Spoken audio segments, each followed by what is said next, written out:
Bismillahirrahmanirrahim. Assalamualaikum warahmatullahi wabarakatuh. Salam kolaborasi. Teman-teman semua, kita sudah masuk di pertemuan ke-11. Pada pertemuan ini nanti kita akan membahas tentang materi dengan judul pengembangan produk atau jasa.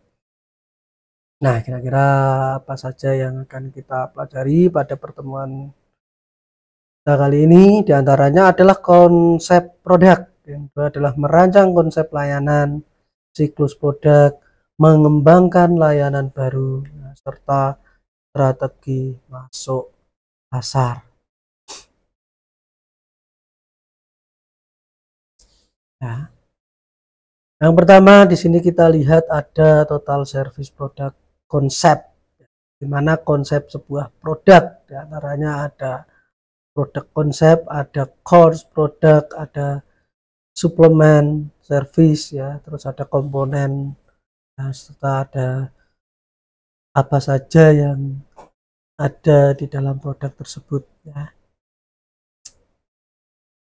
Produknya nanti seperti apa, isinya, ya, terus pelengkapnya. Jadi konsep yang produk yang akan kita pilih itu seperti apa, kita mau pilih produk jenis apa dan lain sebagainya.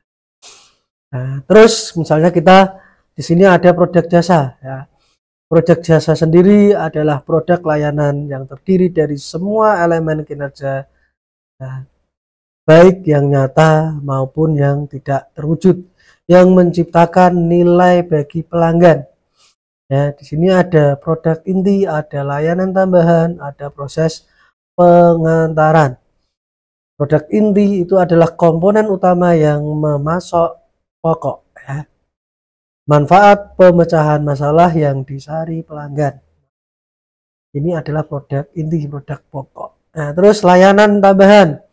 Nah, itu adalah biasanya menambahkan dari produk inti, ya, memfasilitasan penggunaannya, ya, dan meningkatkan nilai dan daya tariknya. Ketiga ada apa? Ada proses pengantaran yang digunakan untuk mengirim produk, ya, inti dan layanan tambahan, ya, kurir dan lain sebagainya. Ini adalah jenis dari produk jasa, ya. Faktor-faktor pengembangan produk, ya, itu ada perubahan selera konsumen, ya, perubahan selera konsumen, ada efisiensi, ada keinginan meningkatkan kualitas produk, kemerosotan kinerja perusahaan, persaingan semakin kuat, perubahan teknologi, usia produk semakin pendek. Iya. Ya, karena yang namanya konsumen itu nanti seleranya akan berubah.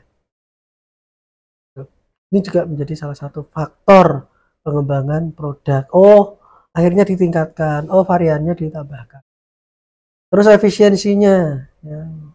Produk sekarang gimana gitu, lebih efisien enggak daripada yang sebelumnya.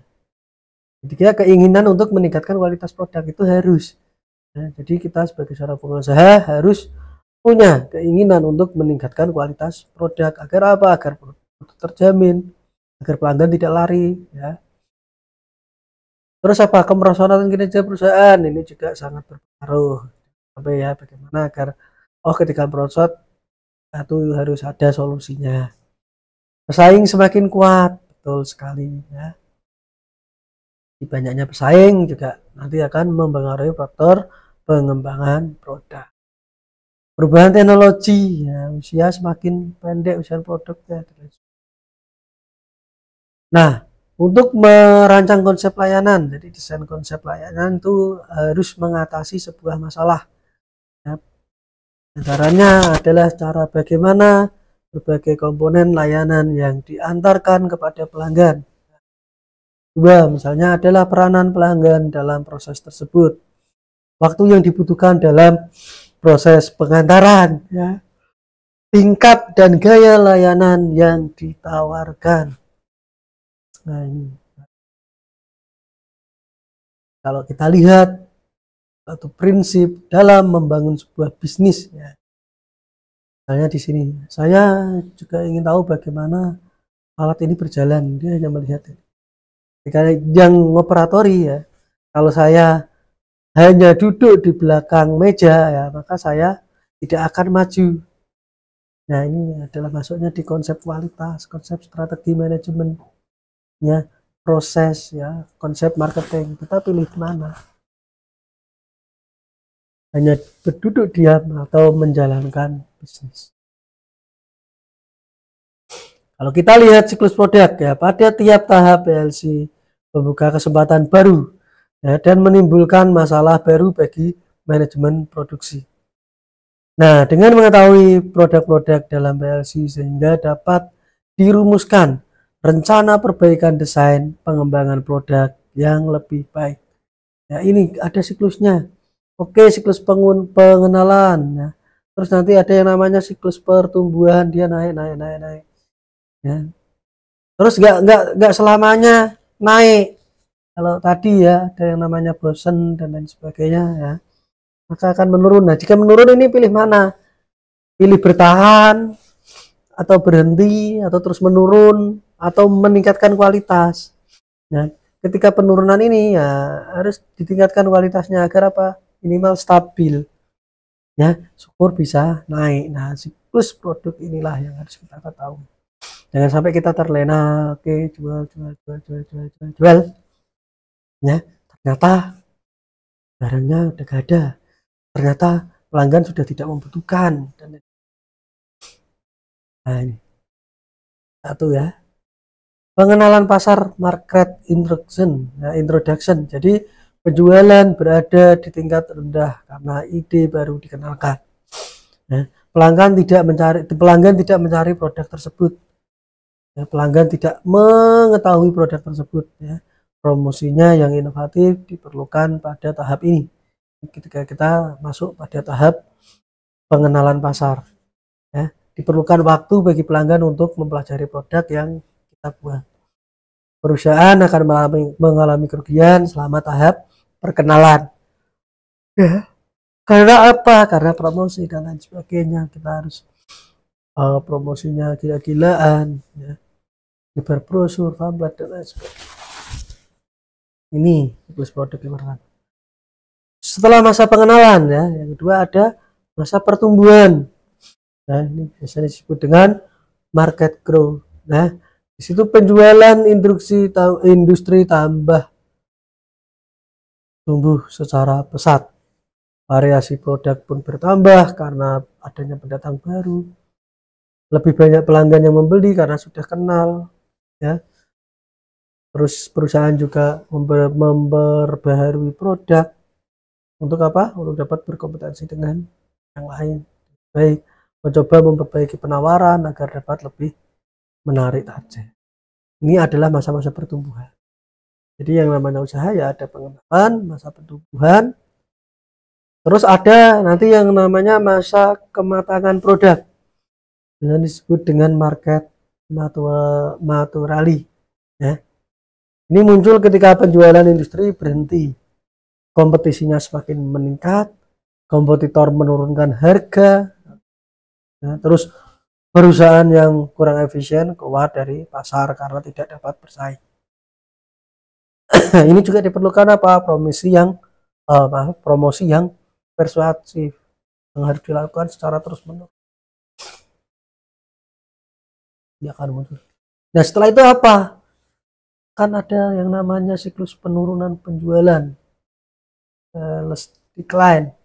Ya, produk baru menggantikan produk lama, kompetitor harganya jauh lebih murah. Ya, misalnya perusahaan dengan merek kuat akan menghasilkan profit yang baik, ya benar.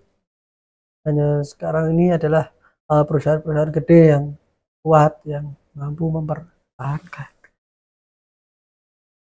Nah, selanjutnya ada saat produk baru memulai tahapan perkenalan, produk lama masih bisa mempertahankan. Ya, ini adalah siklus dari sebuah produk. Terus setelah itu ada yang namanya proses pengembangan produk. Seperti apa? Menciptakan ide, memilih ide, mengevaluasi ide, melakukan pengembangan, melakukan komersialisasi. Menciptakan ide. Nah, ide baru dapat berasal dari pemasar, konsumen, agen, dan lain sebagainya. Ya. membeli produk perusahaan lain, ya, kemudian disempurnakan sebagai inovasi. Nah, ini juga bisa sebagai ide, ya. Terus yang kedua, memilih ide, ya. Proses evaluasi ide melalui berbagai analisis SWOT-nya, ya. Pemilihan ide baru, yaitu harus mempertimbangkan kesejahteraan konsumen. Juga harus dipikirkan. Terus jika sudah apa? Mencari, ya, terus memilih. Yang ketiga tahapannya adalah mengevaluasi ide. Di pengujian konsep untuk mendapatkan reaksi dari pelanggan. Riset pemasaran mulai dari kelompok, ya, fokus hingga survei formal dan pelanggan. Langkah yang keempat apa? Melakukan pengembangan. Itu adalah penyaringan dan evaluasi ide harus dianalisis jauh. Menguji bauran pemasaran, merevisi rencana dan lain sebagainya. Dan langkah yang kelima adalah melakukan komersialisasi, melakukan kerjasama antara perusahaan, ya, terus apalagi fasilitator, manufaktur, jasa harus dipersiapkan, barang harus diproduksi untuk mengisi saluran distribusi, karyawan disewa dan dilatih untuk memberikan pelayanan. Ini adalah 5 proses pengembangan. Nah, strategi masuk pasar, ya. Pahami dulu bisnis yang Anda kuasai di pasar Anda. Terus lakukan yang terbaik. Ya sudah, lihat, amati, modifikasi. Oke, untuk kuis yang bisa teman-teman jawab, bisa katakan ya apa saja prinsip dalam pembangunan sebuah bisnis. Kedua, apa yang dimaksud dengan siklus produk. Yang ketiga, apa sajakah proses dalam pengembangan produk. Oke, mungkin itu untuk pertemuan kita pada kali ini. Semoga bermanfaat. Mohon maaf atas segala kekurangan. Saya akhiri. Wassalamualaikum warahmatullahi wabarakatuh.